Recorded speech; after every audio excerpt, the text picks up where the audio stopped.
Salut tout le monde et bienvenue au Spot, le podcast qui parle de géosciences, géospatial, environnement, intelligence artificielle, etc. Avec moi, mon célèbre co-animateur. Célèbre. Non, mais tu t'es fait reconnaître dans une foule cet été, n'est-ce pas? Plus qu'une fois même. Ah ouais, Ouais. donc rendu célèbre par le podcast. C'est ça. Comment ça va, Jonathan? Ça va bien, merci, toi? Ouais, ça va, ça va. Hey, c'est un petit retour après Grand retour. Non, c'est un grand retour. un grand retour Ouais, après. on a un pas pire podcast aujourd'hui, je pense. Ouais, ça va être bon. Ouais. Ouais, c'est ça, on avait pris une petite pause un peu débordée par nos entreprises respectives, mais on Exact. repart ça aujourd'hui en grand pour la rentrée. Yes. Jonathan, est-ce qu'on a des commanditaires pour le podcast d'aujourd'hui? Ouais, bien sûr, on a un K2 géospatial. On a un K2 géospatial également. Coda Agence géospatial. technologique. Ça se ressemble. Et H4G géomatique, arpentage 2.0, scan, thermographie par drone, entre autres. Merci à nos commanditaires. Donc, aujourd'hui, on reçoit Monsieur Jonathan Boucher du Centre de foresterie des Laurentides. C'est bien ça? Ouais. Donc, grosso modo, Jonathan, tu es chercheur à Ressources naturelles Canada là, en lien avec tout ce qui a rapport aux feux de forêt, c'est bien ça? Ouais, on pourrait dire, mettons, la Sujet gestion des feux de forêt de manière générale. Là. Fait que ça Mm. touche autant la compréhension du comportement de feu, de ce qui se passe en nature, le combustible, la structure de la forêt, jusqu'à comment ça impacte le risque, par exemple, au niveau des communautés. Fait que là, la question qui tue, est-ce que tu prends des vacances à Maui bientôt? Ou, Oh my God! J'irais pas quand même. Quelle blague! Non, je pense pas, mais quoi que ça serait intéressant d'aller prendre des mesures, par exemple, là-bas, sur ce qui s'est passé, J'imagine, hein? puis récolter des données. J'imagine que les Américains vont le faire, mais c'est trop pertinent d'apprendre de ces situations-là. C'est clair. Ouais, qu'on Ouais, parle tout à de fait. concept de vulnérabilité et toutes ces choses-là, disons que c'est comme... Ouais. C'est quelque chose, là. J'ai l'impression que ça va devenir probablement un cas type. Ouais, quoi que pas mal extrême, là. C'est sûr que ça a été... Extrême. ça semble avoir été fuelé par vraiment tu sais, les vents de la tempête tropicale. Là. Fait que ça, c'est l'interaction entre deux perturbations qui crée des situations comme ça. Là. Puis semblable à ça, ça a été vu au Portugal en 2017, je pense. Là, Ok. justement, des vents de tempête tropicale en même temps que des feux de forêt, ben, ça a fait que des superficies vraiment grosses pour le Portugal qui ont brûlé. Puis il y a eu beaucoup de morts aussi dans cette situation-là. Ah ouais, ok. Ouais. Ben, cheers, mais pas, eh ben pas oui. à ça, mais Non, cheers exact, pour mais ton... C'est ça, exact. On commence d'être tout le temps venu par nous voir un de petit, Québec. Ça fait plaisir. Donc, avant d'aller plus loin, en fait, on commence tout le temps un petit peu en apprenant un petit peu plus sur le parcours de notre interlocuteur. Donc, comment t'en es venu à être chercheur sur les feux de forêt, en fait? C'est quoi ton parcours, ton Ouais. pedigree? Tu viens d'où? Charny. J'ai fait un bac en foresterie à l'Université Laval. OK. Puis pour compléter en fait, pas pour compléter le bac, mais pour devenir ingénieur forestier, ça prend des heures de stage. Puis pour compléter mes heures de stage, ben, j'ai appliqué sur un poste d'étudiant d'été qui était au Service canadien des forêts, au CFL, au Centre de foresterie des Laurentides. Puis c'était dans le cadre d'un doctorat d'un étudiant en entomologie. OK. Fait que j'ai passé l'été à aider pour le doctorat, travailler, prendre des larves d'arpenteuse de la pruche, leur donner des petits morceaux de sapin, les élever jusqu'à temps qu'ils deviennent papillons. Puis en même temps, ben, j'étais impliqué sur des projets de feu. OK. Fait qu'on allait sur le terrain. Il y avait eu, ça, c'est en 2007. Fait qu'il y a eu des feux au Parc des Grands Jardins, par exemple. Fait qu'on est allé ramasser des longicornes. On voulait en apprendre sur la biologie du longicorne noir. T'as-tu ramassé des morilles aussi? Non, j'ai pas eu cette chance-là. Je n'ai jamais vu sur les feux, puis j'en ai Ah fait. ouais? Ouais, ça n'a jamais donné. ok. J'en ai juste trouvé dans Ça Pelouse vaut chez cher. nous. Ouais, c'est clair. Dans pelouse chez vous? Ah ouais. Morée blonde, c'est un autre espèce. Ouais, tu trouves ça. Ouais, morille de feu, c'est différent. Ouais. Puis, ouais, c'est ça. Fait que fait que, tu sais, parle, jase durant l'été sur les projets. Finalement, j'ai appris qu'il y avait un projet de maîtrise qui était disponible en lien avec les feux de forêt au sein de ce laboratoire-là d'entomologie. Fait que c'était avec l'UQAC à Chicoutimi. Fait que je me suis inscrit à la maîtrise. J'ai fait une maîtrise sur l'impact des coupes de récupération après feu sur les communautés d'insectes. OK. Puis après ça, ben là, je suis devenu bien intéressé par le sujet. Fait que je me suis designé un projet de doctorat. J'ai été capable d'aller chercher du financement. Puis je me suis inscrit à l'Université Laval. Puis je suis resté au sein du même laboratoire encore où j'ai poursuivi. Puis là, c'est là, évidemment, tu sais, en foresterie, on fait de la géomatique un petit peu, tu sais, pour les besoins de la foresterie. Ouais, il y en a qui deviennent géomètres même. On en a reçu Ah ouais, plusieurs. ok, c'est vrai. Beaucoup Ah s'en ouais, fassent. ok. Ouais. Ouais. Puis, fait que, tu sais, à la maîtrise, ben, j'ai développé des skills par moi-même. Après ça, ben, au doc, ben, là, je me suis intéressé vraiment à l'effet du feu. Tu sais, c'est comment on peut quantifier l'impact du feu après son passage pour, après ça, utiliser ça comme une variable prédictive de différents éléments. Exemple, la diversité des insectes ou les dommages de longicorne après feu. Fait que là, en travaillant avec l'imagerie Landsat, puis le DNBR, là, Delta Normalized Burn Ratio, fait que là, je suis comme un des premiers probablement au Québec à avoir travaillé avec ça. Puis, Ah ouais. Puis avec Landsat, vous avez suffisamment de résolution pour les besoins qu'on a, pour ouais, les quand besoins, même, ouais. tu sais, Pour les feux. tu sais, en foresterie, on travaille souvent à l'échelle des placettes, des placettes d'inventaire terrain qui sont genre 400 mètres carrés. OK. Fait que tu sais, c'est genre 11,28 mètres de rayon, fait qu'une vingtaine de mètres. Fait que tu arrives avec un pixel Landsat qui est 30 mètres, ça corde pas mal avec la résolution avec laquelle on travaille, tu sais. Mhm. Fait que c'est. Puis on avait un bon match quand même avec le terrain. Là, maintenant, Sentinel, avec les sensors qui sont similaires, ben, t'arrives avec un résultat aussi semblable qu'avec Landsat. Le Sentinelle, par exemple, t'es à meilleure résolution. Là, Ouais, t'es à exact. peu La près résolution à est 5 mètres. entre 10 puis 20, 10 dépendamment puis de. 20, ok. Mais tu travailles-tu avec d'autres styles de satellites que les derniers Landsat, me semble, ils ont des résolutions. Ben, moi, j'ai pas retravaillé 15 beaucoup depuis centimètres, avec 30 ces centimètres. Ok. variables-là. Mais tu sais, c'est vraiment. À l'époque, je me rappelle plus c'est quoi exactement leur nom, là, mais c'était les bandes 7 et 4. Là, fait que c'est Hmm. du Ça proche remonte puis du à moyen longtemps infrarouge, aussi. mettons, qui est Ouais. utilisé. Puis là, tu fais une différenciation avant, après feu. Ok. Puis voir vraiment Avec l'impact. le proche, puis moyen infrarouge. Ouais, Ok. je pense que c'est ça, exact. Ça ressort au niveau de la chlorophylle ou est-ce que c'est quelque chose que vous Ouais, c'est évaluez? beaucoup le ou- contenu en eau. Puis Ok. en gros, c'est ça. Le contenu, si je me rappelle bien, c'est comme contenu en eau du feuillage versus contenu en eau au niveau du sol. Ok. Ok. Fait qu'en différenciant les deux avant, après, ben là, on voit vraiment quantifier l'impact à plusieurs niveaux. Ah. Fait que là, c'est ça. Après mon doc, ben, sur la fin, j'ai pogné il y avait un poste à Québec à Sopfeu, fait que j'ai appliqué, j'ai eu le poste là-bas, fait que ça m'a sorti totalement de la recherche, je suis tombé dans le domaine opérationnel, puis là, j'étais vraiment plus en gestion des feux.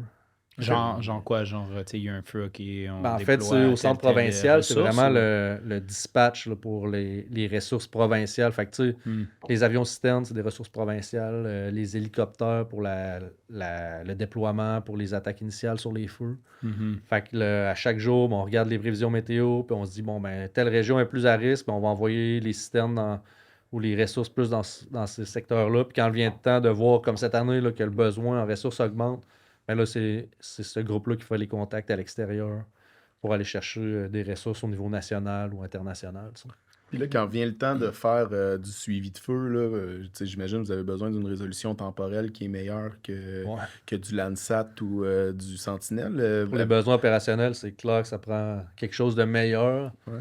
Fait que c'est le monde sur le terrain, la meilleure Ok. source d'information. Mais Avez-vous commencé à intégrer, je sais pas, du drone ou de la captation aéroportée sur les avions citernes, par exemple? non, ce qui est. Mais dans le fond, dans le cadre d'un feu actif, dans les premiers jours, c'est vraiment quand il y a quelqu'un qui va sur le terrain. Là, si c'est un petit feu, c'est les gars, mettons, au sol, ils vont le mapper avec leur GPS. OK. Hmm. Sinon, c'est du haut des airs. Tu sais, les premiers arrivés, souvent, les avions citernes, en fait, travaillent presque tout le temps en paire. Puis il y a un avion qui est en avant, un plus petit avion, qui est l'aéropointeur. Hmm. Puis lui, ben, c'est lui qui coordonne le travail des avions sur le Ok. terrain. Fait que souvent, c'est lui qui va aussi faire la première description du feu, rapport Ok. d'observation. Puis il peut cartographier grossièrement avec l'avion, tu sais, aussi, ou bien le dessiner sur sa Son carte. GPS à lui qui Ouais, contourne, exact. genre. Ah Ok. ouais, OK. Puis sinon, ben, l'hélicoptère, c'est que ça va quand même ultra bien. Hmm. Mais là, comme cette année, ben, les situations où que les feux sont juste. Il y en a juste trop, fait que t'as pas le monde pour les envoyer en hélico rapidement.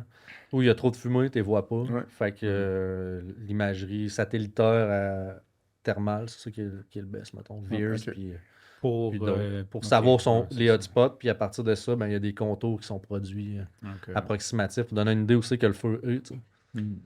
Est-ce que ça peut arriver que, tu sais, supposons un feu qui n'est pas actif dans une zone d'intérêt, on en manque ou on les a pas mal toutes tout le temps Les feux, si on en manque, des fois qu'on les cartographie pas, par exemple. Ouais, c'est ça, exact. Il y a des feux qui sont en pleine forêt boréale avec aucun ça peut arriver, mettons, un feu, exemple, il y aurait un feu de foudre qui est allumé. Le feu, il va faire, je sais pas moi, quelques hectares, puis là, il vient de la pluie, il est éteint, il n'y a jamais personne qui l'a vu. Puis, mais là, avec Magic Satellitaire, maintenant, il y a moins de chances que ça arrive. Il va y avoir un spot, puis peut-être à un moment donné, quelqu'un va aller valider, y a-tu vraiment eu un feu là? Sinon, mais ça arrive là, des fois que tu survoles à une place, puis il y a un feu ici, puis personne le savait. Ou bien c'est un feu qui date de des années, peut-être. Puis, C'est quoi les principales sources de feu? Moi, j'ai entendu dire que c'était genre des fois des pêcheurs qui pitchent leurs cigarettes. Bon, on va se mettre ça sur le dos des pêcheurs encore. Des campeurs, pêcheurs, plaisanciers qui pitchent leur smoke. Mais ça n'a une source.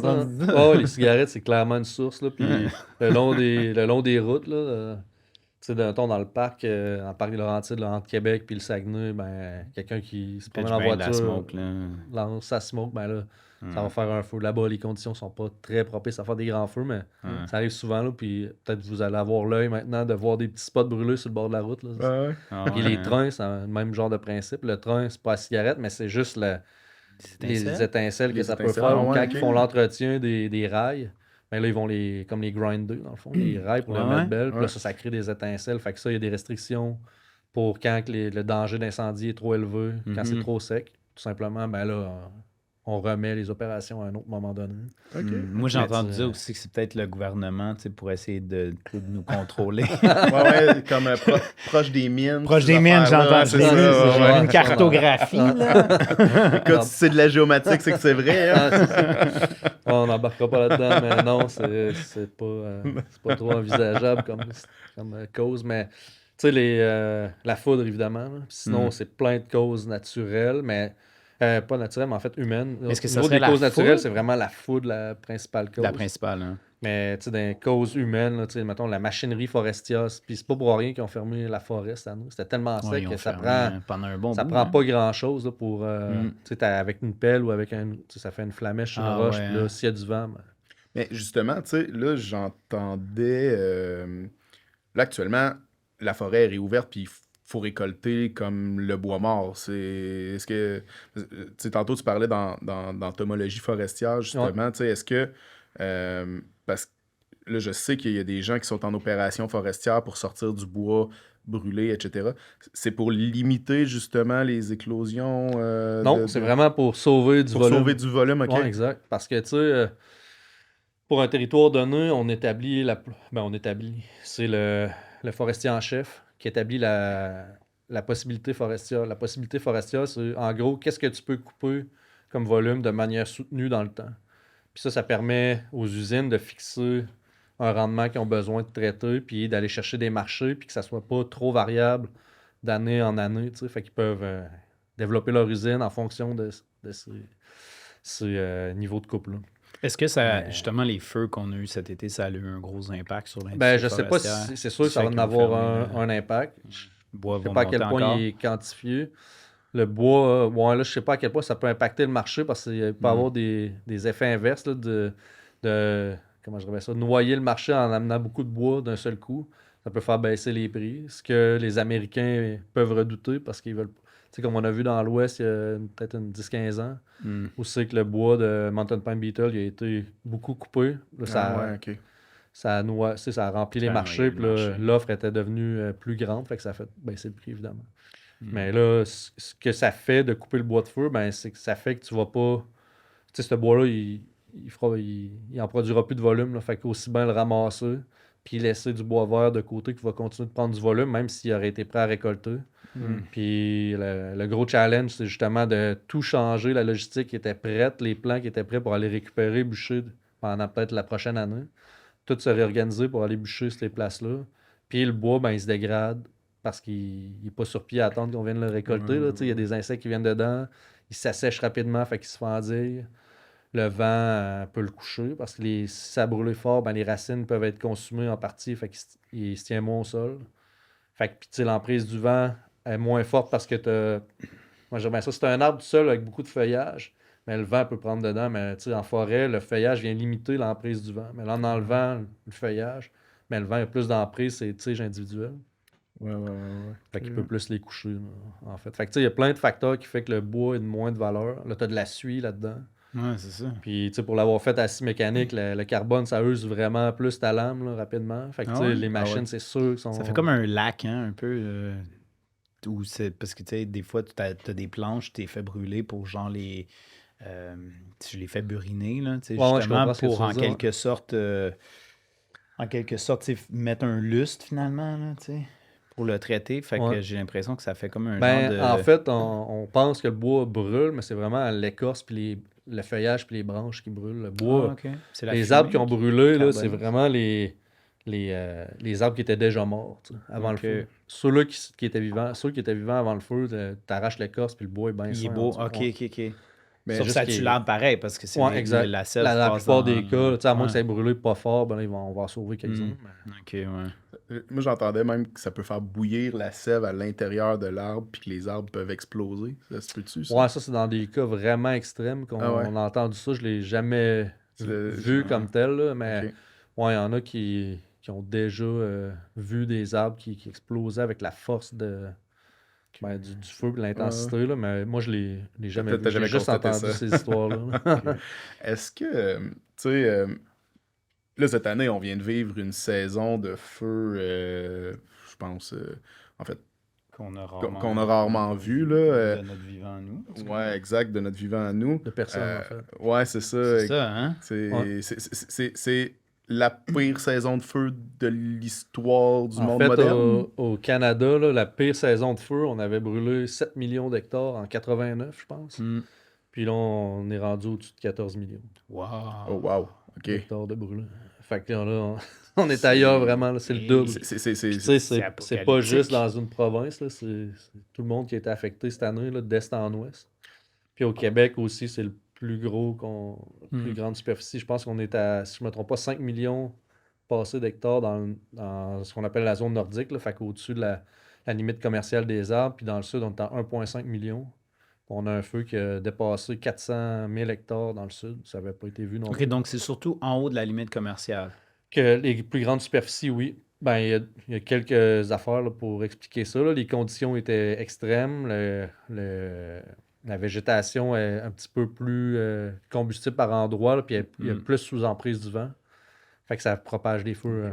Puis sur j'imagine des grandes distances, c'est une zone qu'on protège peut-être moins avec Ouais, tout à fait. Là, la en fait, Subfeu. c'est que ouais, ben, c'est ça, la Subfeu, eux autres, là, en gros, dans cette zone-là, ce qui protège, c'est les communautés et des infrastructures. Fait que les ressources vont être mises là. Mais tu sais, l'ampleur des ressources qu'ils ont est surtout prête, est surtout montée ou adaptée à la gestion de la zone intensive, qui est tout le sud, où il y a toute la population, mais aussi tout le bois qu'on veut protéger pour maintenir l'économie reliée à ça. Ouais.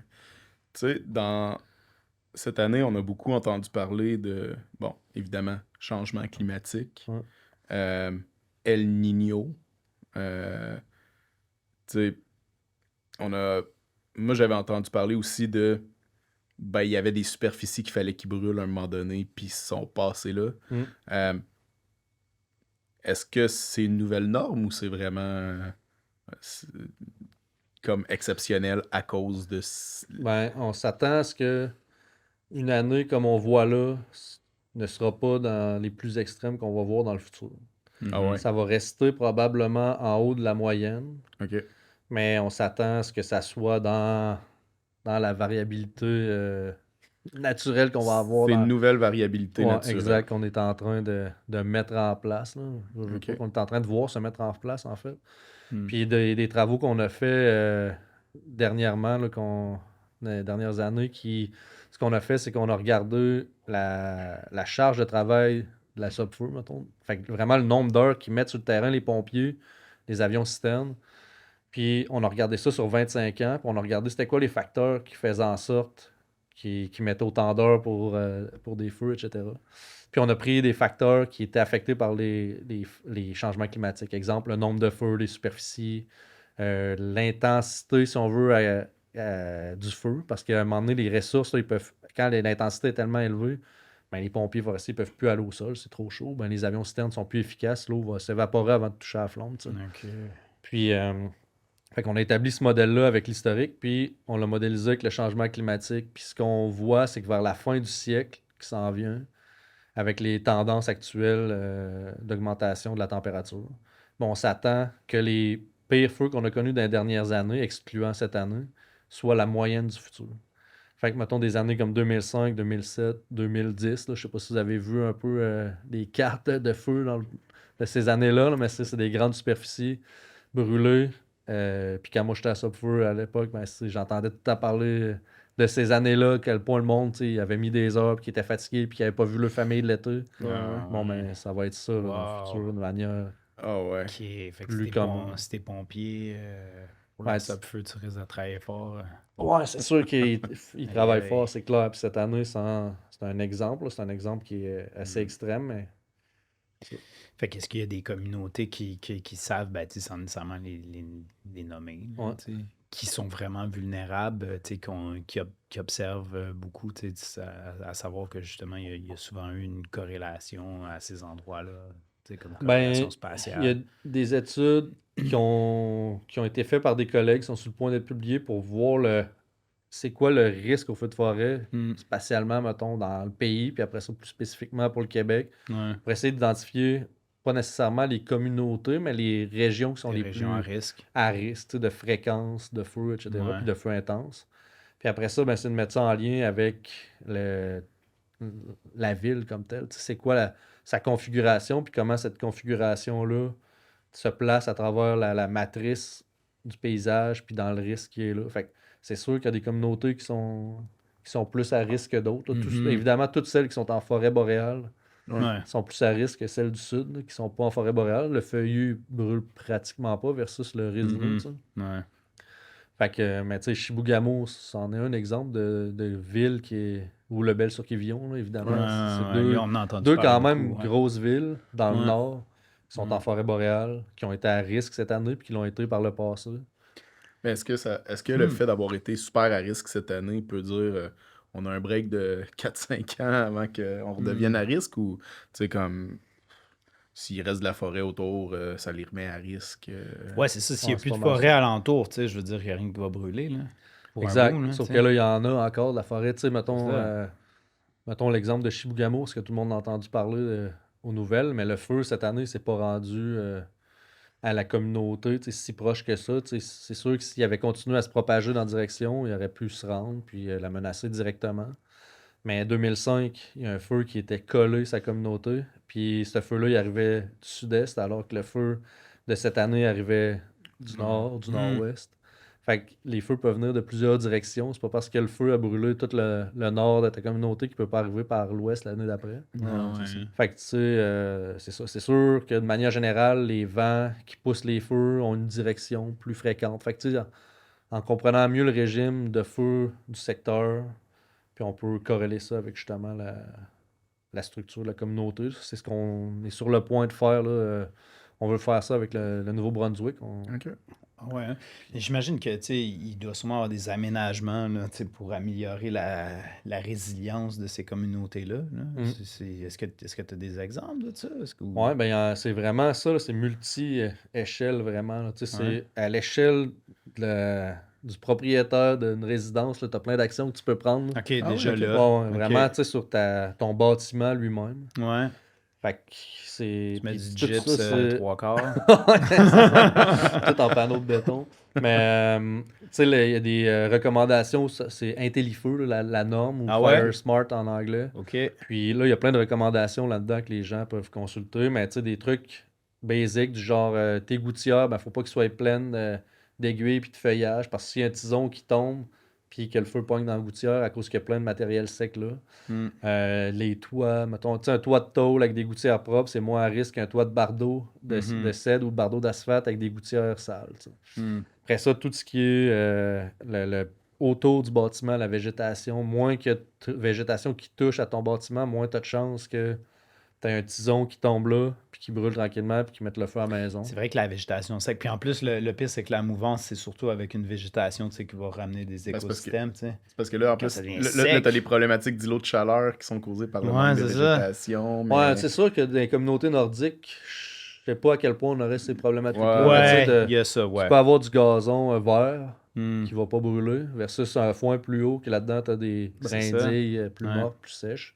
Puis c'est aussi d'avoir, tu sais, sur le terrain, s'il y a moyen d'avoir des arbres qui sont des feuillus. Là. Dans le nord, on parle plus de peupliers, de bouleaux, mais plus que d'avoir de l'épinette ou du sapin sur le terrain, proche de la maison. Le bouleau, ça pogne moins que du conifère. Oui, C'est vraiment. sûr, il y a Ouais. pas de- Malgré pas de l'Écosse, il y en a résine qui dedans. pourraient Ouais, c'est penser, ça. parce que l'Écosse, on s'en sort L'Écosse, ça allumé, ça mais- direct, Mais mais... tu sais, un boulot qui est quand même jeune, qui est sain, l'Écosse, elle pèle pas tant que ça non plus. Ok. Puis tu sais, de là, puis même s'il y avait de l'écorce qui pèle, ben tout le feuillage Ça qui est va gorgé partir d'eau tout de va suite, aussi changer Ok. la donne. Là, mais OK. Mais au niveau de la ville même, Ouais. y a-tu des façons résilientes d'aménager les villes? Ben, c'est clair qu'il y a plein d'approches. Là. Fait que, tu sais, Ok. justement, sachant que il y a du résineux qui vient jusqu'à la bordure de la ville, du côté des vents dominants, lorsqu'il y a des conditions favorables au feu, ben, si de faire un coupe-feu qui soit feuillu ou ben, Feuillu, ok, une ouais, zone, c'est ça, le genre mettons, de mettre coupe-feu. un chemin de gravier. Peut-être qu'il y a un chemin de gravier qui va à l'usine, mettons. Une Puis zone tampon. là, tu t'organises pour le dégager plus large que tu l'aurais fait habituellement. Mhm. Ok. Ben, ça réduit les chances que les tisons se rendent. C'est un bel accès aussi pour pour le combat, pour j'avoue. amener les ressources. Mais sinon, il y a d'autres configurations au niveau de la ville qui sont importantes. Là, justement, les voies d'évacuation. Si tu as une route qui te mène à ta ville, Ouais, c'est ça. puis que celle-là est affectée par les feux, comment Ouais. tu évacues? C'est ça. Puis, d'avoir plusieurs routes, ben, ça te donne plus de temps pour Mais en penser à même l'évacuation, temps, pour prendre t'as action, des plus villes. d'options. Tu as des villes, tu sais, un peu monofonctionnelles, tu sais, vraiment loin, que justement, tu sais, je veux dire, tu vas pas faire 300 km de route. Ben, quoi que tu peux faire une loop, j'imagine, là, tu sais. Ouais, il y a sûrement Justement, il des y a sûrement options. des options, ouais, c'est ça. Sinon, c'est aussi dans ces cas-là, d'avoir un plan d'évacuation Ouais, c'est ça. qui est vraiment prêt, qui Est-ce est qu'ils connu de en tout le ont? monde. C'est dommage. Moi, je ne sais pas qu'est-ce qui est fait Ok. présentement au niveau des municipalités. Il y en a sûrement qui en ont. Mm. Es-tu connu de tout le monde? Ça, Mm. c'est une autre chose.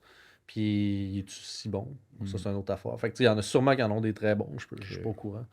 Mais tu sais, il y a des outils qui sont en train d'être développés par des collègues au HEC Mm. qui visent à quantifier la capacité ou le temps d'évacuation d'une communauté basée sur son réseau routier, OK. puis qui vise à optimiser aussi le temps d'évacuation, donc le réduire en offrant des options. Exemple, on crée une nouvelle route là où on passe, au lieu de prendre tout le monde nos voitures, ben, on fait des points de rassemblement puis on prend des autobus pour sortir.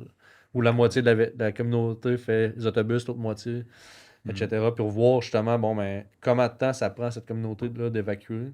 Si quand on fait la modélisation, ça prend 6 heures à évacuer, il ne faut pas que tu attendes à ce que le feu soit à 2 heures de ta communauté. Ouais, Mais c'est ça, ça. c'est une donnée que je pense pas qu'il y ait grand monde qui l'ait présentement. Ah ouais, hein. Est-ce que, tu sais, ça va paraître peut-être un peu niaiseux, je sais pas, en tout cas.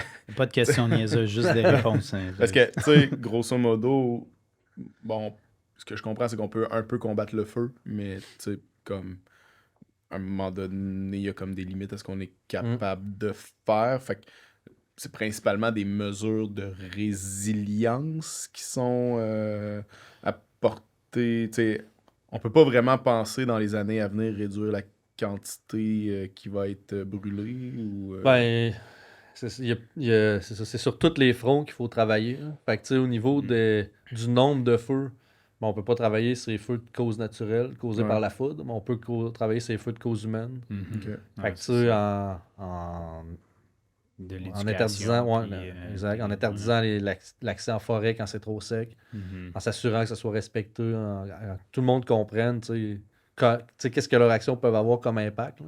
Ouais.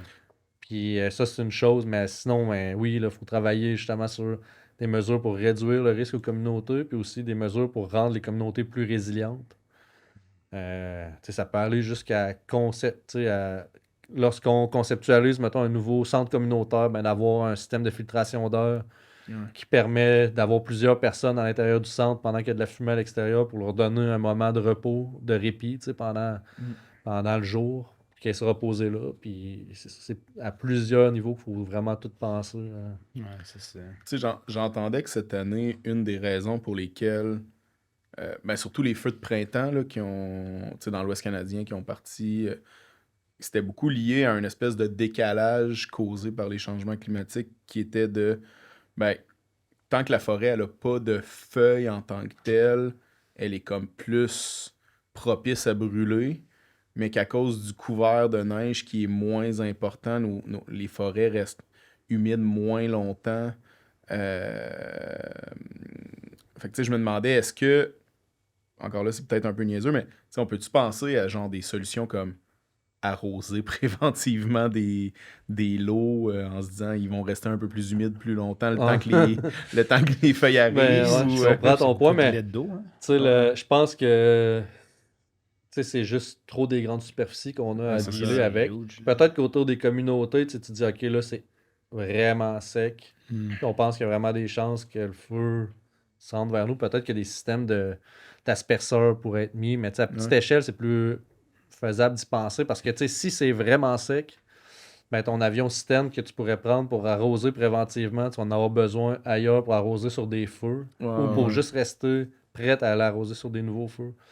Mais tu sais, ce que tu dis est vrai, par exemple, là, c'est que tu sais, dans la saison de feu, on a comme en gros 3 saisons différentes. Tu as le printemps avant que les plantes débourrent. Fait que là, à ce moment-là, c'est tous tes résidus de l'année d'avant, là, toute ta litière, Ouais. toutes les feuilles mortes qui sont là, tout le foin qui a été tapé par la neige, qui est mort. Après ça, C'est comme de la matière organique, j'imagine. exact, c'est ça, c'est toute de la matière morte, organique Mhm. morte, qui est sec, qui est prête à brûler. Puis là, en plus, t'as pas le feuillage qui est développé dans les arbres qui réduit l'emprise du vent. Hmm. Ouais, c'est ça. Fait qu'imagine un peuplement feuillu, toutes les feuilles mortes sont au sol, puis là, t'as Ouais. pas les feuilles en haut, puis là, t'as un vent peut-être à 30 km/h au-dessus des arbres, mais là, en sous-bois, ben, il va peut-être être à 15 km/h, alors qu'habituellement, quand il y a des feuilles, il sera à 3 km/h. Mhm. Fait qu'il y a ça. Il y a le fait aussi qu'au printemps, l'humidité relative est généralement plus basse dans l'air. Fait que de manière générale, si l'humidité relative est plus basse, ben, toute ta végétation ou même ta matière morte, ben, elle va s'assécher plus rapidement. Ouais. Puis fait que ça crée des vents. Puis là, avec tu sais, le soleil qui est quand même fort au mois de mai, puis les zones sont encore fraîches au sol, ça crée des vents qui sont un peu plus forts parce que c'est des endroits qui se réchauffent plus vite, des endroits plus Ouais, frais. ok. Tu sais, les masses d'eau fraîches, les sols, mettons, dans les champs qui se réchauffent rapidement, ben, ça va créer plus d'effets de vent local. OK. Ok. C'est-tu un peu là-dessus que vos études se portent en ce moment, genre, de tous les Ben, nous, facteurs qui peuvent... ça, c'est des trucs qui sont assez bien connus. Tu sais, là, OK. mettons, au niveau des changements climatiques, il C'est y a plus des études qui ont eu lieu qui regardent l'allongement de la saison. Fait que justement, Ah ouais, ok. le Ouais. décalage entre, OK, la neige fond plus vite, mais les arbres, ils débourrent pas nécessairement, ou les plantes débourrent pas nécessairement plus rapidement. Fait que la fenêtre de Mhm. feu printanier, elle peut être plus grande. Mhm. Même chose à l'automne. À l'automne, c'est le même principe, c'est juste pas l'effet de la neige qui est venu tout taper, là. Ouais. Mhm. Puis, Mais est-ce que des feux de printemps, c'est normalement plus intense que des feux d'automne? ben, dépendamment c'est différent parce que le feu d'automne, t'as aussi tout ton sol qui s'est asséché pendant tout l'été. Fait que ce qu'on appelle l'indice de sécheresse qu'on suit, là. Fait que souvent, Mhm. il est vraiment plus bas. Fait que là, on va observer plus des feux de profondeur qui sont durs à éteindre, qui prennent beaucoup d'eau. Mhm. Ok. Fait que, puis un débris ligneux au sol, ben, il va plus se consumer en entier parce qu'il, tu sais, mettons, il va être sec bord en bord. Puis dans l'ouest, la saison de feu classique en Colombie-Britannique, mettons, c'est mi-août, début septembre, là. Ah ouais, Mm. ok. Puis là, c'est ultra sec, là. Puis Mm. j'ai C'est vu, là, ces pour avoir dernières été années, là c'est en fou, hein. 2017, là, des arbres, là, ben, un tronc au sol, là, un débris ligneux d'à peu près, je sais pas moi, 30-40 cm qui brûle comme un cigare, là, bord en bord, tranquillement. Ah, Ah ouais. Parce qu'il est aïe, sec, aïe, là. avec un bon tison. Ouais, Là. c'est ça. Ah, ouais. Mais pour revenir à ta question de ce qu'on étudie présentement par rapport à tout ça, c'est on a la méthode canadienne d'évaluation des dangers d'incendie, qui est un système que le Service canadien des forêts a développé, qui est utilisé par toutes les provinces territoires de manière quotidienne, tu sais, pour suivre l'état d'assèchement, puis le comportement si jamais il y a un feu. Puis Mhm. même s'il y a un feu, ben, ça va être quoi son comportement dans les prochains jours, dans les prochains mètres qui va progresser. Puis ce système-là, dans son état actuel, il date de 92 environ avec les outils de l'époque basés sur les stations météo qui ne rapportaient pas par satellite ou par cellulaire comme on a maintenant.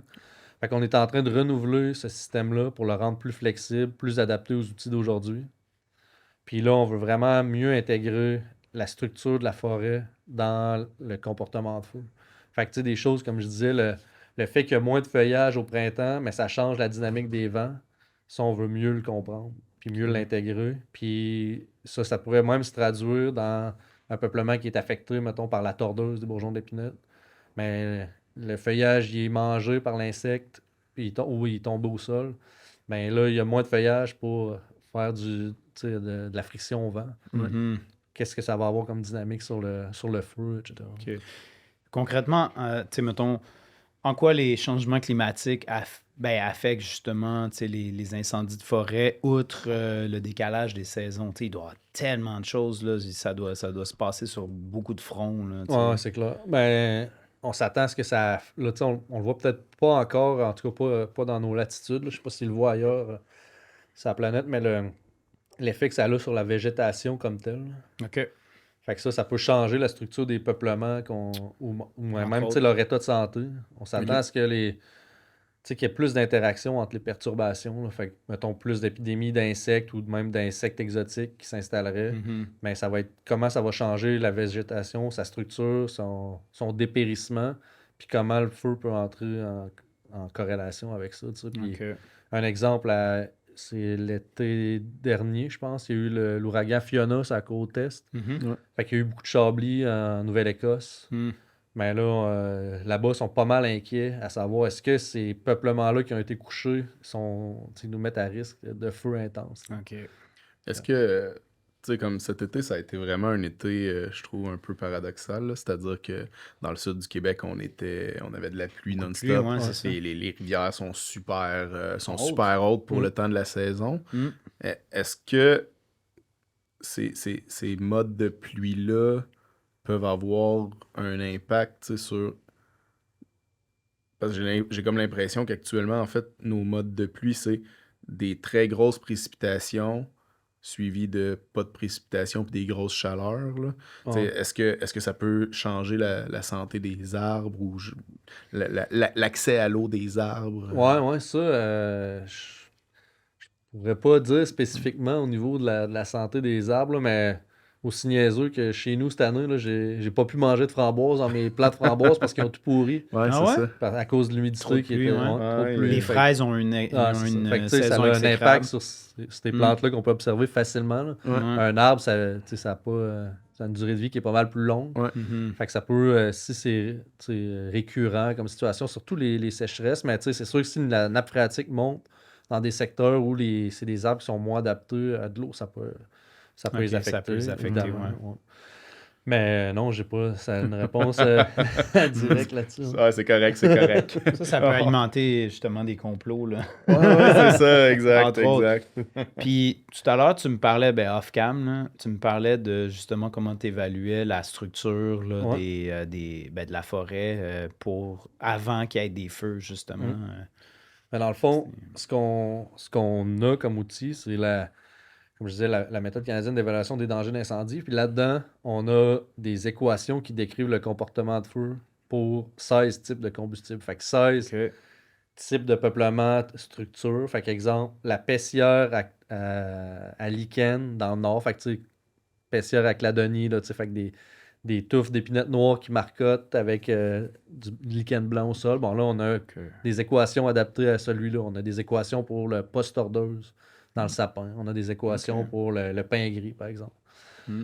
Fait que ça, pour pouvoir les mettre en application, on a de la carto des combustibles aussi. Fait qu'on a des cartes au niveau de la province, mettons. Fait que la Sopfeu avec le ministère font une cartographie des combustibles, mais on a aussi une carto nationale des combustibles. Fait qu'à partir de là, on est capable de savoir, aujourd'hui, selon l'assèchement des combustibles, si j'ai un feu à cet endroit-là, je m'attends à ce que le feu brûle à tant de kilowatts par mètre, Ok. puis qui fasse tant de mètres de propagation à l'heure, mettons. Ah, ok. Cette carte-là des combustibles est obtenue comment? C'est... Ouais, ça, il y a bien des façons de le faire. Au Québec, c'est à partir de la carte écoforestière. OK. Puis on produit je me rappelle pas c'est quoi son nom, mais il y a une carte écoforestière pour la zone nordique là, OK. qui a été faite. Puis à partir de là, il y a un arbre de décision qui est bâti. Fait que selon la structure qui est déterminée, selon ce que des gens de la Sopfeu et du ministère ont observé au fil des années, ils classifient tel peuplement, exemple, de l'épinette noire avec une classe de densité D, une hauteur 4. Ça va être dans le peuplement de Pessière-Cladonie dont je parlais tantôt, qui est C1. Fait que là, tous ceux-là qui rentrent dans cette codification-là sont cartographiés comme le C1. Fait que dans le fond, c'est Parce que là, la dernière carte éco-forestière a été faite au LIDAR, là. Ça a été fait... Éco-forestière? Je pense qu'il y a des. En fait, il y a des Il- couches LIDAR qui ont été faites. Ça permet, de Ça ce que doit j'en être un comprends, outil, hein. d'aller chercher, ouais, c'est ça, des éléments, exemple comme de la hauteur, de la Ouais, densité, peut-être Ouais, des c'est éléments plus comme ça là, qui viennent ouais. complémenter la carte éco-forestière. Mais mettons l'identification des essences, Ouais, non, ça, Le c'est... la lidar, ouais. c'est de la photo-interprétation va encore le faire. photo-interprétation. Moi. Ah Ouais, c'est ouais? ça. Mais est-ce que tu peux le faire avec du multispectral aussi? Probablement, Ta là, ouais, signature faudrait. spectrale? Je pense que ça peut aider, mais dans Ça certaines peut aider, situations, mais c'est ça. exact, dans certaines situations, tu sais, ta signature spectrale. Ouais. Il faut que tu quand même que tu ailles sur le terrain quand même, là, tu sais. Ouais, enfin, ils Avec, continuent, eux autres, de faire évidemment de l'inventaire, de Mhm. placettes permanentes, de placettes on appelle ça Mhm. temporaires. Puis, OK. Ouais. mais sinon, nous autres, au niveau national, ce qui a été fait, vraiment leadé par un de mes collègues, Luc Guindon, qui est en télédétection Ok. au CFL, ben, ce qu'il a utilisé, c'est les placettes d'inventaire NFI, qui sont le National Forest Inventory, fait que l'inventaire forestier national. Mhm. Fait qu'il y a des inventaires de photo-interprétation. Puis ces photoplots-là, qui s'appellent, ben, il les a utilisés pour entraîner l'ENSAT. Mhm. Fait qu'à OK. partir de ça, il est capable de produire diverses couches nationales au niveau du pourcentage de recouvrement par essence, densité du peuplement, hauteur approximative, des trucs comme ça. Puis Est-ce là, ça, c'est classé pour faire la carte de combustible dont je parle. ouais. Est-ce que... tu sais, on dirait que depuis tantôt, tu me parles d'inventaire puis de photo-interprétation un petit peu. Est-ce que de plus en plus le deep learning embarque dans les algos? Est-ce que vous la voyez classification. pour la classification, est-ce que vous avez Ça doit. Je pense que Luc, dans les modèles qu'ils ont fait pour justement entraîner l'ENSAT, ils en utilisent. OK. Ouais, hein. Là, du côté de l'inventaire provincial, je pourrais pas dire ce qui est utilisé de leur côté. OK. Puis sinon, ben, comme on parlait tantôt, nous autres, on essaie de quantifier la structure du peuplement à partir de l'IDAR terrestre. Puis là, on commence à définir comment on va traiter nos nuages de points qu'on acquiert. OK. Puis on pensait prendre 2 voies, dont un qui serait l'apprentissage profond OK. pour tester, pour essayer d'extraire les attributs qui nous intéressent dans la structure, dans le fond. OK. Parce que quand Richard Fournier était venu, je sais pas si tu connais Richard Ouais, Fournier, on connaît. il nous avait parlé, là, dans le fond, qu'eux autres, ils évaluaient le volume de des parcelles au slam. Là, Ouais, mais on en a parlé tout à l'heure ensemble. Ouais, OK. Ouais, il disait qu'il aimait bien cet outil-là quand même. Ouais, c'est ça. Est-ce que c'est des choses que vous intégrez aussi? Ou, Non, pas pour l'instant. On n'est vraiment pas rendu là. Nous autres, ce qui nous intéresse, c'est des attributs qui sont légèrement différents de l'inventaire forestier ou bien même de ceux qui travaillent en qualité du bois, là. OK. Nous autres, ce qui nous intéresse, c'est beaucoup la biomasse qui va être consumée dans le passage du front de flamme, parce que c'est vraiment à ce moment-là que toute l'intensité principale est dégagée. Fait que là, tout ce qui est plus petit qu'un centimètre, c'est ça qui nous intéresse le plus, mais c'est ce qui est, mettons, le plus dur à évaluer avec le lidar. Ah ouais. Mais tu sais, voir de la hauteur de la base de la cime est à quelle distance. Puis un peu la densité de toute la biomasse aérienne ou du feuillage, si on veut. Est-ce qu'il y a une structure, tu sais, comme une structure. Dépendamment de ton niveau de forêt, on dirait que tu as comme. Quand ta forêt est mature, tu as, disons, une partie où est-ce que tu as peu de. Ouais. Tu as ta canopée, puis en dessous, c'est très. T'as ta Dégagé. relève, là, mais c'est dégagé versus une structure, justement, où est-ce que tu es plus en mode. En fait, en Comment- foresterie, on a un terme qui décrit les deux. Ouais. La première que tu as décrit, c'est une forêt équuyenne, fait que tout du même Ok. âge. Puis l'autre, c'est une forêt inéquuyenne, fait que là, tu as un gradient d'âge un peu continu.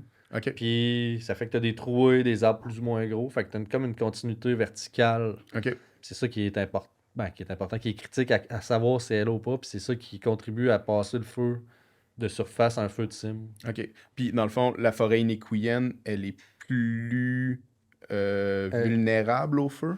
Non, je te dirais qu'elle l'est un petit peu moins. Ah ouais, OK. Parce que justement, elle offre moins le potentiel au feu de surface de transitionner dans les cimes quand c'est équuyien.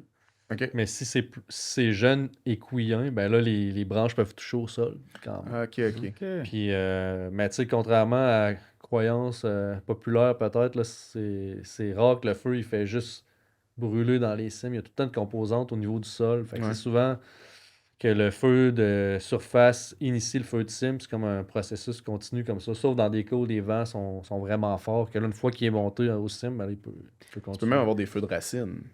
Ouais, ça, c'est plus fréquent justement à l'automne, comme Ah ouais, j'expliquais ok. tantôt, quand c'est plus Ouais. sec OK. dans le sol ou dans des milieux comme c'est dans le Kamouraska qu'il y en a eu en 2020, je pense, dans Ok. une tourbière.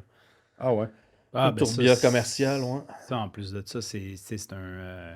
voyons, comment on appelle ça? Mais tu sais, c'est quasiment juste avant du pétrole, fait que c'est un combustible, là, ça. Ouais, mais là, c'est ça, c'est vraiment de la matière organique C'est là, tu ça, sais, ouais. qui est dense. Mais là, vu que c'est drainé, fait que là, elle est sec en Ouais, c'est ça, profondeur. exact. Sèche, ouais. Mais Puis- même les terres noires, tu sais, il y a des Ouais, terres c'est ça. noires qui brûlent, là, Exact. des fois, Ben, c'est le là, même puis ça principe, c'est scrape, la le même matière principe, organique. ouais, Ouais. c'est ça. Mais donc, tu sais, la forêt équuyenne, dans le fond, c'est souvent des forêts qui sont pas vierges, qui ont déjà été exploitées. Ou ça pourrait être OK. du après-feu, par exemple, ou Ah, ou après de une l'après-feu. perturbation. Souvent OK. après feu, là, dans le nord, ça peut être observé dans le pin gris. Là, ça va vraiment être des Ah grandes ouais? zones de pin gris qui ont brûlé, puis qui ont comme un cycle de brûlage. Puis... OK. Mais donc, ça veut-tu dire que, parce que là, il doit y avoir de la matière organique dans ces cas-là, au sol, une épaisseur, ça brûle-tu, ça? Ouais, ça va brûler aussi, Ça va dépendamment brûler, des hein? conditions. Hein. Des OK. fois, ça peut Si brûler c'est bien jusqu'au sol sec, là, tu sais. minéral. Ouais. Est-ce Ah que, ouais, est-ce hein? que ta forêt mature versus ta forêt qui vient juste de brûler? Tu sais, est-ce qu'on est en train de créer des patchs de vulnérabilité ou comme tes forêts matures brûlent plus habituellement que tes. Tu sais, dans le Ouais, je sens. comprends ton point, mais Ouais, ça. c'est Tout, dur à dire. comment je remets ça? Ça va dépendre des conditions météo en Ok. cours. Puis, fait que, tu sais, plus ta forêt est mature, plus il y a de biomasse Ouais. à brûler. Mhm. Donc, plus elle peut produire une intensité élevée. Mais de manière générale, ça va prendre des conditions météo plus favorables au feu pour que ça brûle. Ok. OK, Parce que ça va ouais. prendre des vents plus forts, un assèchement plus fort pour que ça monte dans les cimes puis tout soit consumé. Une Ok. fois Mais que ça si c'est une pogne, coupe watch récente, out. par exemple, là, ou ben, d'il y a Mhm. quelques années, mais là, c'est ouvert. Fait que là, tu as la radiation solaire qui contribue à sécher. Ce que Mhm. tu n'as pas dans une forêt mature qui est fermée et c'est humide en dessous. Fait que c'est plus sec, le vent contribue plus, puis là, tu vas faire des plus grandes superficies, brûler rapidement parce que le vent pousse plus fort. Mais tu as comme un effet inversé que tu n'as pas l'intensité de l'autre feu dans la forêt mature. Puis l'intensité, elle contribue aussi à faire avancer plus vite. Fait que tu sais, c'est. Dans des situations, ça va progresser autant que dans Mhm. l'autre. On bombarde de questions, Ouais, hein? c'est correct. C'est comme Non, boum, mais- boum, boum. D'après moi, je suis venu pour ça. Non, mais pour vrai, genre, c'est comme le sujet de l'été, là. On est vraiment. Quand On est même, tu vraiment sais. chanceux d'avoir. Moi, je me demandais. Probablement que la communication scientifique est peut-être plus aussi adéquate qu'elle ait déjà été, mais tu sais, euh, la forêt boréale russe, est-ce qu'elle subit les mêmes conditions que nous actuellement? Parce que c'est le même type de forêt, en fait, là. Ouais, ben. Je la connais pas beaucoup, mais j'en comprends que c'est passablement différent, là, dans le Ah ouais, sens ok. que le régime hydrique des sols est différent. Les espèces qui poussent là-bas sont différentes. Ils ont beaucoup de Mhm. mélèzes là-bas. Ah ouais, ok. OK. Fait qu'ils ont des très grandes superficies en mélèze. Chez nous, ici, le mélèze il est reconnu Il y comme en a pas beaucoup. qui brûle pas. Tu sais. Ah Parce ouais, que ok. tu sais, sa biologie est vraiment différente des autres résineux. Là. Tu sais, Ouais. s'il refait ses feuilles tous les ans, tu sais, Ouais. les feuilles sont plus humides que le feuillage d'un sapin ou d'un Mhm. épinette. Ok. Mais Ils poussent dans des milieux humides un peu plus. Mais l'Ouest semble être plus... Ben, j'ai l'impression que l'Ouest subit plus les changements climatiques extrêmes, on dirait. Ouais, pour l'instant, semble que c'est On eux dirait, qui hein? ont le plus gros de l'impact. Ouais, Tu sais, c'est nous, ça. ça a tardé avant qu'on sente un effet. Là. Hmm. Les dernières années, ça a été depuis 2010, mettons, peut-être 2013, c'était plus dans la zone nordique. On a eu quand même des feux de Hmm. 500-600 000 hectares, des feux énormes. Mhm. Mais depuis, c'était pas passé grand-chose en 10 ans. Là. Ouais. Mais tandis que dans l'Ouest, ça a été répété, là, tu sais, Ah ouais, des grosses 2017, affaires, 2018 au BC. Ouais, même l'année passée. Ouais, c'est ça. tu sais. Année après année, ça Année brûle après quand même année, pas ouais. mal.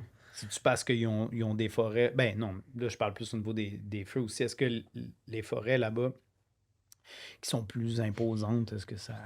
Ben, Tu sais, l'épinette, là, c'est quoi? C'est pas de l'épinette là-bas, c'est du ils ont pin? plusieurs espèces. Là. Il y a le lodgepole pine qui Ouais, ressemble c'est pas ça. mal à notre pin gris, OK, ouais, c'est qui ça. brûle pas mal, Celle-là, puis qui est aussi qui est beaucoup affecté par le mountain pine beetle, OK. dendroctone du pin. Fait que ça crée du bois mort qui, tu sais, qui peut être debout sur pied avec les arbres de pin. En fait, ici au Québec, la perturbation d'insectes la plus fréquente, c'est la tordeuse. C'est un papillon défoliateur. Fait que la larve se nourrit du feuillage. Dans le dendroctone du pin, l'insecte colonise le tronc comme tel. Fait qu'il mange en dessous du cambium, dans le cambium, puis il touche pas au feuillage. Fait que le feuillage, il reste en place versus nous, il tombe ici. Ok. Puis c'est le feuillage qui brûle beaucoup dans le cas des feux de forêt.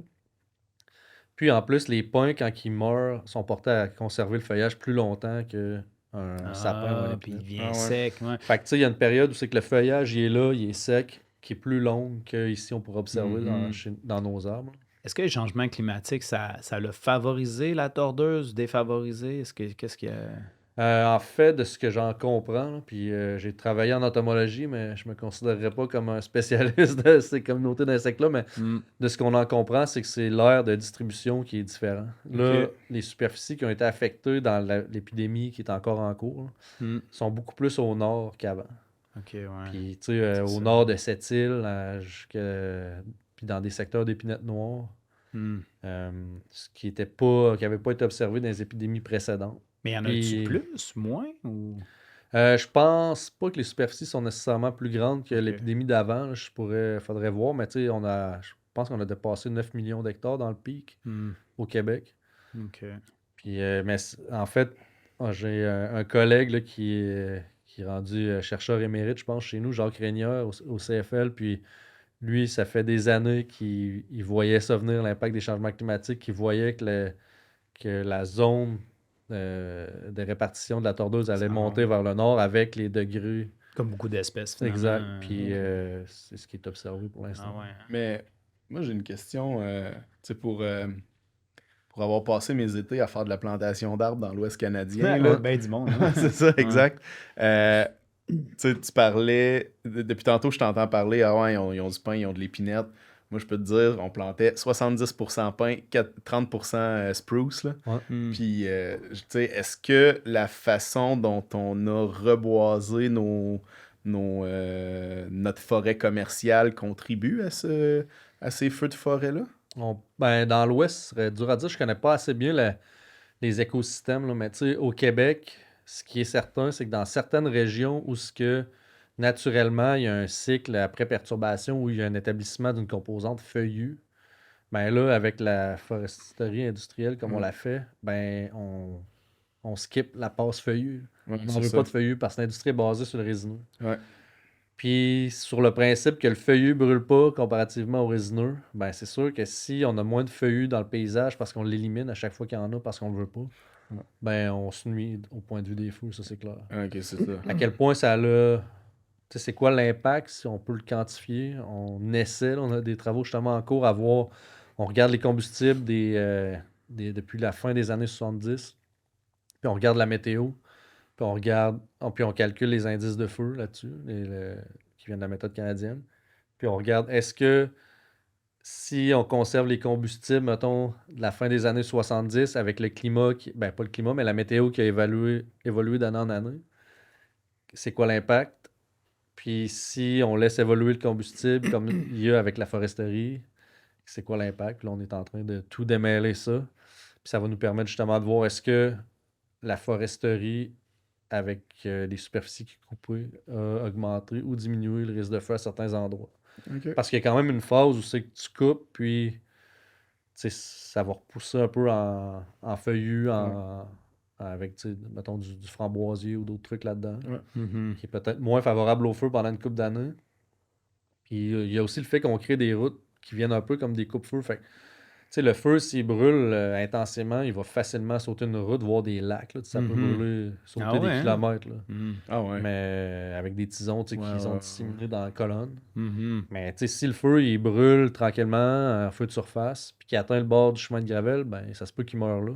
Surtout s'il l'atteint en fin de journée ou le soir ou dans la nuit, il va mourir là. Fait que plus il y a de chemins qui peuvent servir de coupe-feu, plus ça peut arriver.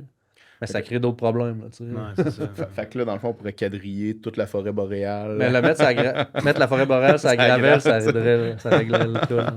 Mais est-ce que, joke à part, est-ce que ce serait possible de dire on favorise un reboisement plus fireproof, là? Je sais pas. Ouais, c'est clair que faut que ça soit discuté et étudié. Ouais. On s'en est parlé déjà avec des gens au ministère à la province.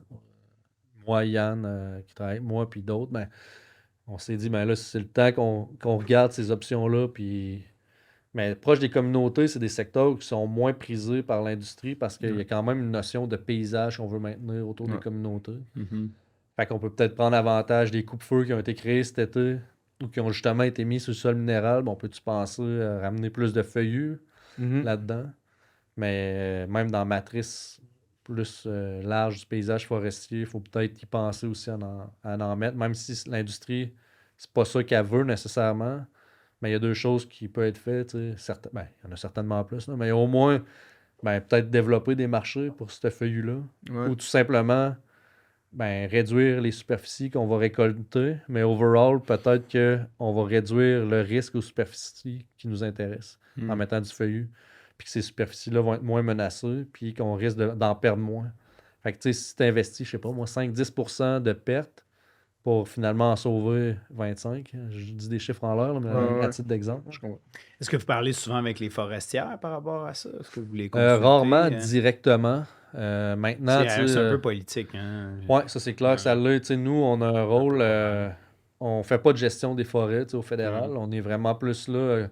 Ben, évidemment, il y a des aspects de comment je dirais ça, géopolitique au niveau de l'économie. On veut s'assurer que l'industrie forestière soit performante puis qu'elle puisse performer à l'échelle internationale aussi. Développe de la science pour les supporter. Mais on veut pas rentrer dans les... Comment je dirais ça? C'est pas notre gestion, les forêts. Fait que s'il y a des problématiques entre l'industrie ou entre la province, c'est pas à nous de s'ingérer là-dedans. On peut par contre donner des conseils, donner de l'information, de la science. Mais quoi qu'on peut leur parler directement à l'industrie s'il y a des trucs qui leur intéressent dans notre recherche. Présentement, moi, je leur parle très peu, là, mais c'est ça. Avec le... Est-ce que c'est votre job aussi, tu sais, mettons, tout ce qui est la gestion de la faune par rapport aux feux de forêt, un peu? Est-ce que vous évaluez ça, tu sais? Comme par exemple la distribution des caribous, par exemple, par rapport aux feux? C'est la faune, c'est plus le Service canadien de la faune, justement, qui va s'en occuper.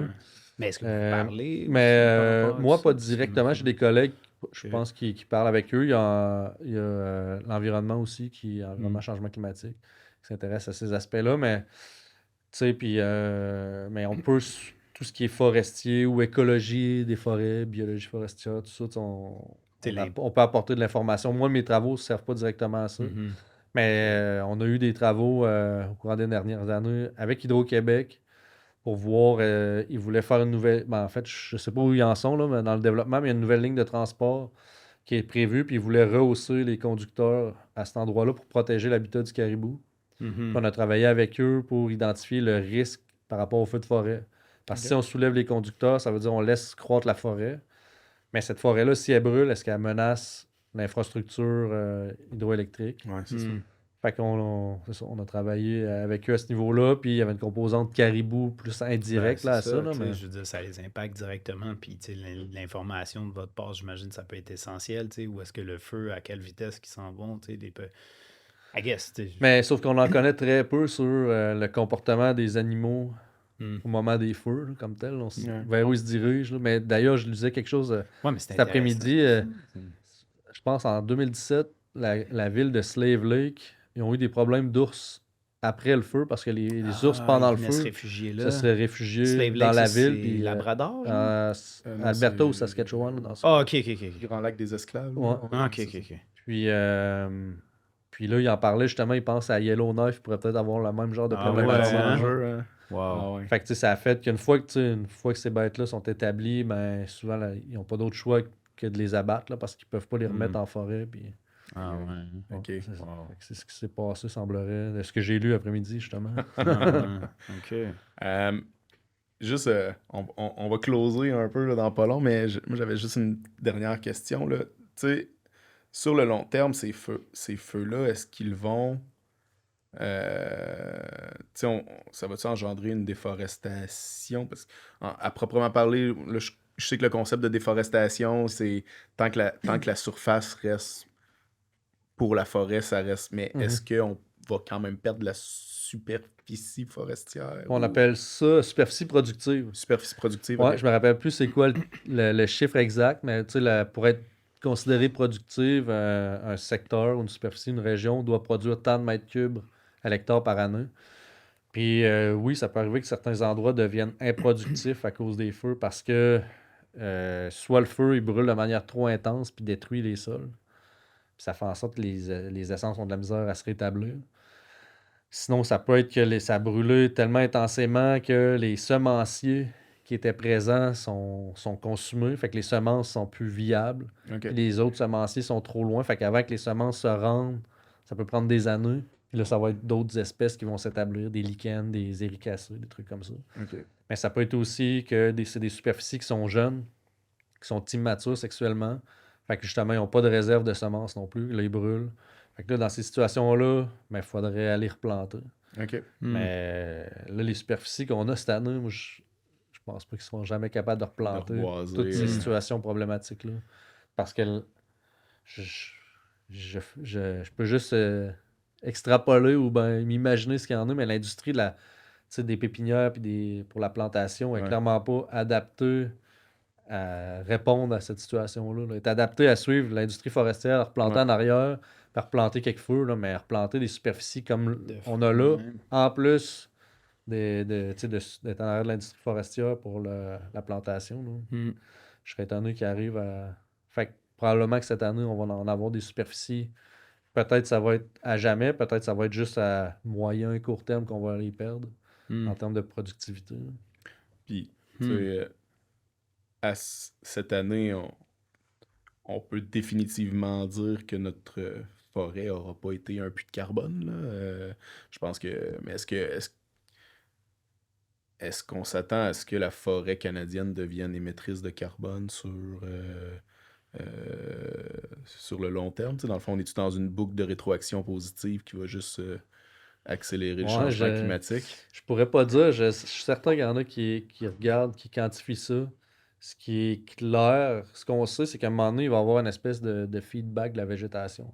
Okay. C'est que justement, si ça brûle trop souvent, là, on peut avoir des superficies qui deviennent improductives, donc qui ont moins de combustible, qui sont moins propices aux grands feux. Okay. Puis là, avec le temps, on va avoir une espèce d'effet inversé pour certains endroits. Je pense pas que ça va être partout. Là, mais... Fait que tu sais, on va avoir une espèce d'effet tampon qui va se produire à ce niveau-là. Mais ouais, c'est ça, on émet. Le risque qu'on a, c'est que ça soit perçu comme de notre faute au Canada. On l'a vu dans certains médias. Puis tu sais, on le sait que le changement climatique, c'est pas juste nous autres qui y contribuent. Là. On est certainement des acteurs. Mais c'est ça, à certains moments, on peut plus juste... c'est juste trop gros. Là. Ouais, on peut rien faire comme ça. OK, intéressant. Est-ce que tu avais d'autres questions, Jonathan? Non. On t'a bombardé. C'est cette note apocalyptique. Donc, si je comprends bien, il n'y a plus rien à faire. C'est ce qu'on... c'est là-dessus qu'on Achetez-vous des masques. Ah non. Non. Non, il y a plein de... Steven, il travaille pour nous là-dessus. Steven Guilbeault? Ouais. Je pense plus qu'il travaille fort là-dessus. Ah, écoute, on n'est pas un podcast éditorial. Non, c'est ça. Merci beaucoup pour ton temps. C'était super apprécié, super clair. Ça rajoute quelque chose à notre palette de sujets aussi. C'était bien. Ouais, c'était vraiment intéressant. Je pense que les gens vont pas mal apprécier. Puis, on a parlé on a parlé un peu de géomatique forestière, mais pas sur un sujet aussi d'actualité. C'était vraiment très intéressant. Jonathan, est-ce que tu veux nous faire tes traditionnels remerciements de fin de podcast? Bien sûr. Merci à tout le monde de nous suivre. Allez liker, souscrire, subscribe. Allez nous écouter aussi. En tout cas, on est sur toutes les plateformes. On est sur LinkedIn, on est sur Facebook, on est sur Instagram. Également, dans la voiture, vous pouvez nous écouter là, sur Spotify. Donc, toujours agréable là, d'écouter un bon podcast sur Spotify. Puis merci à tout le monde, merci aux étudiants, merci aux étudiants qui sont venus me voir cet été. On veut sur le podcast. Qui font de toi une célébrité maintenant. Là. Genre. Fait que, donc, voilà. Ben, merci à vous et à la prochaine.